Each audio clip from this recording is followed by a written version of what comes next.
Do you want to know what it is? You can see it when you look out your window or when you turn on your television. You can feel it when you go to work, when you go to church, when you pay your taxes. It is the world that has been pulled over your eyes to blind you from the truth. What truth? Once upon a time, we used gold, or paper that represented safely stored gold, as money.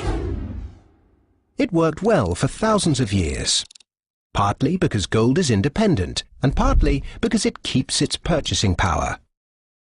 An ounce of gold buys you as much food, clothing, and energy as it did 50, or 150, or 1,550 years ago. Compare that to modern money, which seems to buy you less and less each year. 100 years ago, when the Federal Reserve Bank was formed, $1 would buy you this much oil. 50 years ago, it bought you this much. Now, it buys you this much. That's not very much, is it? In fact, in the 100 years since the Federal Reserve Bank was formed to protect the currency, the purchasing power of the dollar has fallen by this much. Why did governments stop using gold? In 1914, the British and German governments were committed to various spending programs and World War I, a war that probably needn't have happened, and neither had the money or gold to pay for it. So they took their countries off the gold standard and, free of its restraints, printed the money they needed. In 1971, the American government was committed to various spending programs and Vietnam, a war that probably needn't have happened. And it didn't have the money or gold to pay for it, so it took America off the gold standard and, free of its restraints, printed the money it needed. Sound familiar? If governments didn't have the power to run up deficits, these wars could never have happened. There wasn't the gold to pay for them. The bill is eventually paid by the people through the stealth tax that is currency devaluation by inflation. Now the world operates under a system of money and credit known as fiat. It's the law that what we use as money be money. The government and its banking agencies have the power to issue money, but no one else may do so.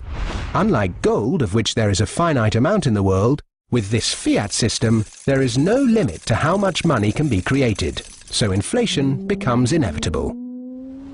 You only need to take a look at these prices at this petrol forecourt to see that drivers are definitely feeling the pain of rising inflation.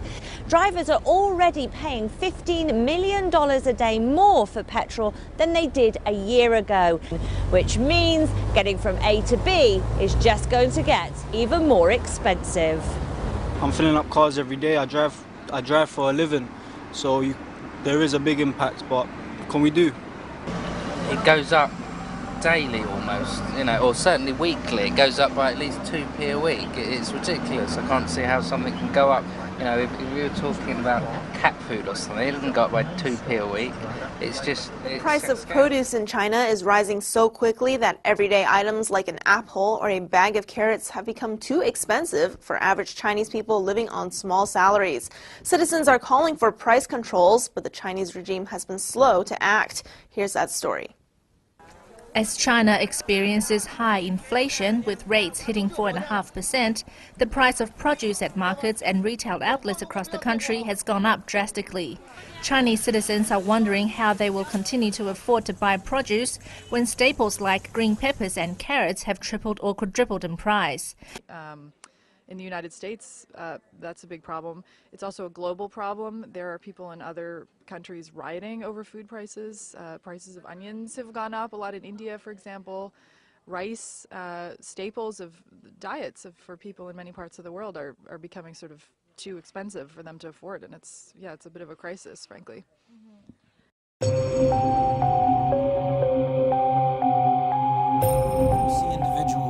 Very concerned about inflation in the developing world, less concerned in the developed world, partially because we don't feel it as fast as the developing world does, but they're making tracks in the direction of gold and silver. Why are they buying it? Are they buying it because they're gold bugs? No. Are they buying it because they're fascinated with the shimmer and shine of the metal? No. They're buying it as an antidote to poison.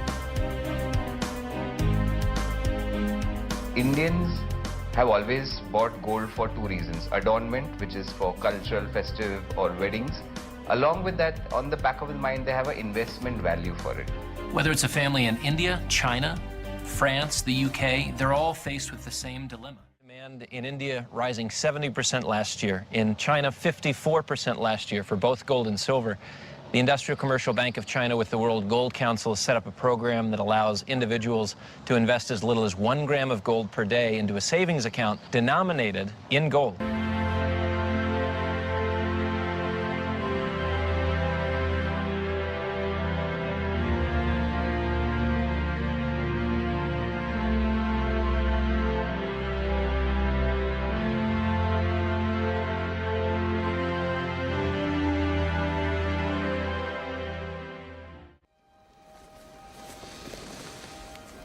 This is your last chance. After this, there is no turning back. You take the blue pill, the story ends. You wake up in your bed and believe whatever you want to believe. You take the red pill, you stay in Wonderland, and I show you how deep the rabbit hole goes.